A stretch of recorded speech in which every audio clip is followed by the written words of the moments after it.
रहमानिर्रहीम। अस्सलामुअलैकुम। रमज़ान मुबारक हो सबको। जी आज हम बना रहे हैं करीमी फ्रूट चाट। करीमी फ्रूट चाट के लिए हमें मैंगो चाहिए, खरबूजा चाहिए, सेब चाहिए, बंद गोभी चाहिए और पिस्ता, बादाम, किशमिश, शहद और फ्रूट ककटेल और क्रीम, फ्रेश क्रीम चाहिए। ये तमाम चीज़ें हमें चाहिए। अब हम शुरू करते हैं। अब हम क्रीम निकाल रहे हैं।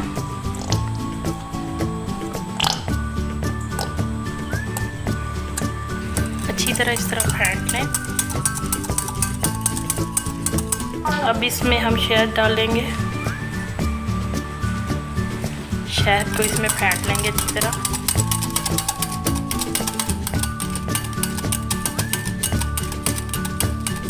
सबसे पहले अब हम फ्रूट डालेंगे। फ्रूट डाल दिया, मिक्स कर रहे हैं। ये तमाम फ्रूट मिक्स कर रही हूँ।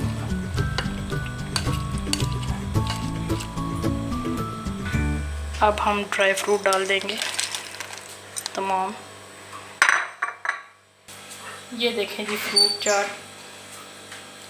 क्रीमी फ्रूट हमारी तैयार हो गई है।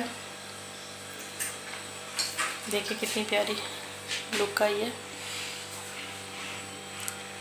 आप भी प्लीज़ अपने घर में ट्राई कीजिएगा और बताइए कैसी बनी है। अब मैं इजाज़त चाहती हूँ। अल्लाह हाफिज़।